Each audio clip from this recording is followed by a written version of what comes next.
Fala pessoal, bom dia. Professor André Nascimento aqui. E eu estou aqui para falar um pouco hoje sobre a importância de saber derivada na hora de estar prestando concurso público, certo? Para professor de matemática. Os problemas mais relacionados aí sobre a derivada, que caem muito em concurso, são problemas de máximo e de mínimo. Porque muitos dos concursos que são para professor de nível médio, alguns não cobram diretamente a derivada. Mas nesses problemas de máximo e mínimo, a derivada ela é muito importante. Eu vou mostrar aqui para vocês um pouco como isso ocorre.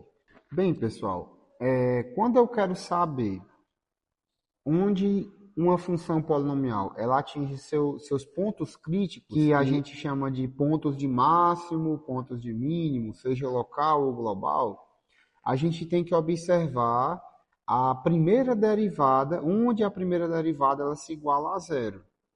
E aqui a gente tem, ó, né, um passo a passo, um pequeno passo a passo aqui para a gente fazer o estudo desses pontos críticos. Primeiro, o que é que eu vou fazer? Eu tenho que derivar a função, né? Tenho que saber, pelo menos, as propriedades básicas de derivação. Depois, eu vou observar onde a função ela tem sua primeira derivada igual a zero, tá? Depois, eu tenho que fazer o estudo do sinal dessa função. E aí eu vou concluir. Aqui eu já posso concluir algumas coisas a depender de qual seja essa primeira derivada. Bem, sempre que eu derivo uma função polinomial, ela cai de grau, ela diminui um grau, né? Se for uma função polinomial simples. Se eu tenho uma função polinomial de segundo grau, quando eu derivo, ela cai numa função de primeiro. Aí, por exemplo, digamos que eu pego uma função que ela é crescente. Aí eu quero que, como é o gráfico de uma função crescente do primeiro grau? Esse gráfico eu acabei de desenhar aqui, tá? No primeiro, antes aqui desse ponto, né, que seria o ponto de interseção da primeira derivada com o eixo x, a função é negativa. À direita do ponto de interseção, a função é positiva. Aí como é a interpretação que eu tenho que fazer aqui?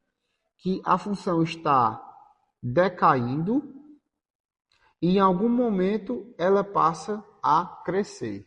Ela está decrescendo e passa a crescer. Então, o que é que eu posso concluir sobre esse ponto? Que ele é um ponto de mínimo. Por outro lado, se eu tiver também uma função do primeiro grau com primeira derivada, só que ela for totalmente decrescente, o que é que eu posso observar? Que a esquerda do ponto de interseção ela é positiva aqui, né, pessoal? Está crescendo, mas a direita ela é negativa. Aí, como é a interpretação que eu tenho que fazer? Eu tenho uma função que ela está crescendo e, após esse ponto, ela começa a decrescer. Então, aqui, eu tenho um ponto de máximo, tá bom? Isso quando a função da derivada for de primeiro grau, tá? Quando ela é de segundo grau, aí a gente tem que saber fazer o estudo do sinal de uma função de segundo grau. Por exemplo, se eu tenho uma função com a concavidade para cima, essa função sendo a derivada, né? Eu tenho que a função é positiva aqui, negativa aqui e positiva aqui. Aí, nesse caso, eu já tenho dois pontos críticos. Porque perceba uma coisa, a função está crescendo nesse ponto aqui, né? À esquerda dele, e a direita está diminuindo. Então, ela está fazendo esse movimento, ó, crescendo, crescendo, crescendo. Em algum momento, ela começa a cair, que é nesse momento indicado. Então, aqui seria o ponto de máximo dessa função, tá? Já olhando para esse ponto à direita, né, que é o outro ponto de interseção, porque a função de segundo grau ela pode até ter duas raízes, né? Eu tenho uma função que ela está decaindo e em algum momento ela começa a crescer. Ou seja, esse ponto seria o ponto de mínimo. Tem alguns casos que, quando eu faço a primeira derivada, não dá uma função polinomial simples, uma função básica, né? O que seria uma função básica? Uma de primeiro grau, que é fácil de interpretar o sinal, ou de segundo grau, que também é simples de interpretar o sinal. Mas digamos que cai uma função diferente disso. Nesse caso, pessoal, eu tenho que recorrer ao teste da segunda derivada. Se, quando eu derivo a segunda vez e eu aplico a segunda derivada no ponto em questão, certo? Que eu estou observando, que é possível um ponto crítico da função, se essa derivada for negativa, menor que zero, então aquele ponto que eu estou observando é um ponto de máximo local, um ponto máximo. Agora, se a segunda derivada, se eu substituo o ponto que eu estou com dúvida, se é de máximo ou se é de mínimo ou se não é nada, se eu substituo na segunda derivada e essa segunda derivada ela é uma coisa positiva, certo? Então ali eu tenho um mínimo local. Então a gente percebe que é inverso. Se a segunda derivada naquele ponto é negativa, eu tenho um ponto de máximo. Se a segunda derivada naquele ponto é positiva, eu tenho um ponto de mínimo. E se a derivada naquele ponto for igual a zero? Aí eu não posso concluir nada sobre aquele ponto. Não posso dizer nem que é máximo, nem é mínimo. Tá? Bem, pessoal, para a gente entender um pouquinho como é que funciona e como ajuda a questão de utilizar a derivada, a gente vai fazer aqui agora duas questõezinhas rápidas do concurso da SEDUC 2018, tá? Ó, a primeira questão, ó, dentre todos os números reais positivos, aquele que, aí eu vou chamar de x, somado com o dobro do seu inverso, resulta no menor valor possível. Eu posso escrever isso em forma de função, onde x, né, é esse menor número, né? Onde x seria esse menor número. O que é que a gente poderia fazer aqui comumente, quando a gente lê essa questão e não percebe que eu posso utilizar a derivada? Eu iria substituir, né?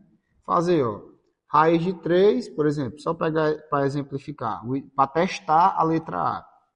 Eu ia fazer raiz de 3 mais 2 sobre raiz de 3 e verificar essa expressão. Só que aí eu teria que testar todas as outras para depois comparar qual que seria a menor. Pela derivada é muito mais rápido. Eu vou derivar essa função uma vez e igualar a zero. Tá? Vamos lá. Como ficaria a derivada dessa função? Aí aqui eu não estou para explicar as propriedades da derivada. Tá? Aqui já subentende que você conheça alguma coisa sobre derivada. Derivada de x é 1. E aqui à minha direita eu tenho uma regra do quociente. Como é que eu derivo uma função quociente? Derivada do primeiro, que é o numerador, que no caso é 2, seria zero, vezes o segundo, então é zero, menos o primeiro, vezes a derivada do segundo, que é 1, dividido pelo segundo ao quadrado. Então, essa função tem derivada o quê? 1 menos 2 sobre x ao quadrado. Ok. E agora, para encontrar os pontos os pontos críticos, né, de máximo e mínimo dessa função, o que é que eu faço? É só igualar isso a zero. Aí eu vou obter o quê, pessoal? Ó, 1 igual a 2 sobre x ao quadrado. Isso acontece se somente se x ao quadrado é igual a 2. Aplicando a raiz quadrada, né, pessoal? X igual mais ou menos raiz de 2. E aí aqui eu tenho dois possíveis pontos, né? Que pela questão, como é de marcar, eu já observo, né, que a resposta é letra D. Mas caso você queira ter certeza se aquele ponto é de máximo ou mínimo, você pode fazer o teste da segunda derivada, né? Eu vou derivar a função pela segunda vez, ou seja, pegar essa função e fazer a derivada. Derivada de 1 é zero, né? Aí eu vou ficar só com a função quociente aqui, ó. Derivada de menos 2, zero, vezes derivada de x ao quadrado, que é 2x, vai ficar zero, menos o primeiro, no caso, vezes a derivada do segundo, tudo isso dividido por o segundo ao quadrado.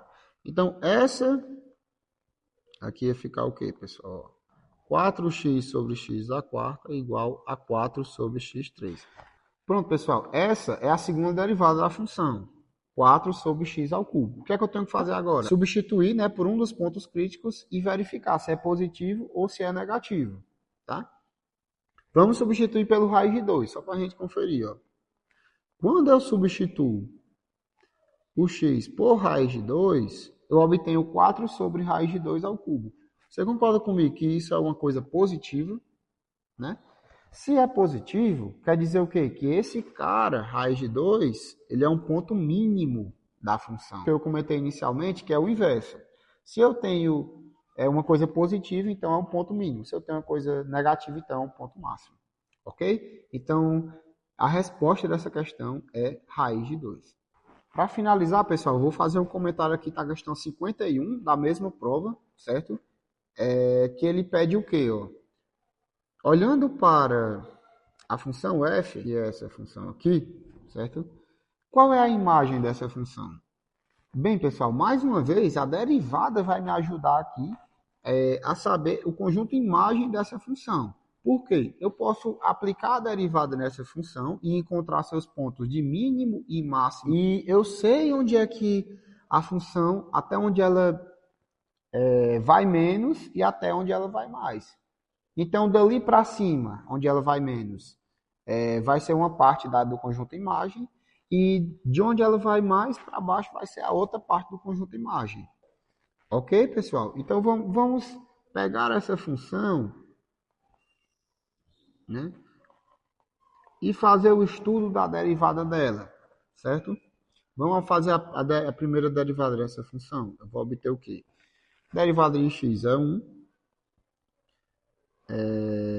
Mais a derivada de 1 é 0, vezes a derivada de x, que é 1, vai dar 0, menos o primeiro vezes a derivada do segundo, dividido pelo segundo ao quadrado. Isso é a regra do quociente. Então, a primeira derivada vai ser 1 menos 1 sobre x ao quadrado. Daí a gente tem que observar onde essa primeira derivada ela é igual a 0. Né? Vai ser aonde? Resolvendo 1 sobre x ao quadrado, mas isso acontece se somente se x ao quadrado é igual a 1, e isso acontece se somente se x igual a mais ou menos 1. Aí aqui é que muita gente se confunde e erra, porque já marcaria a letra B, só que aí você não entendeu a geometria aqui desse problema. Por quê? Quando a gente tem uma função, né, no plano cartesiano,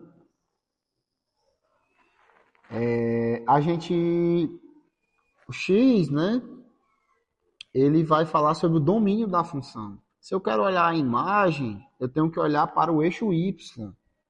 Então, esses de fato são os pontos de mínimo e máximo dessa função, tá bom?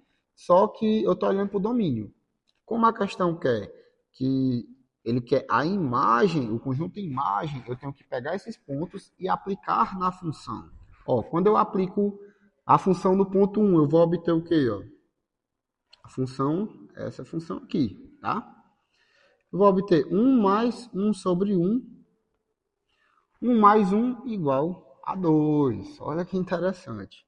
E quando eu aplico essa função no menos 1, eu vou obter o quê? Menos 1 mais 1 sobre menos 1. Que vai ficar o quê, pessoal? Menos 1 igual a menos 2. Então, o que acontece? Essa função, quando eu desenho no gráfico, ela é uma coisa parecida com isso aqui, pessoal. Ó. Tá? Ela tem seu ponto de mínimo local aqui, em x igual a 1, e o seu ponto de máximo local no x igual a menos 1. Só que quando eu olho para a imagem desses pontos, aqui ela vai no 2, e quando o x é menos 1, ela vai no menos 2. Então, o conjunto imagem dessa função é a letra A. Menos infinito até menos 2, unido, né, com 2 até mais infinito.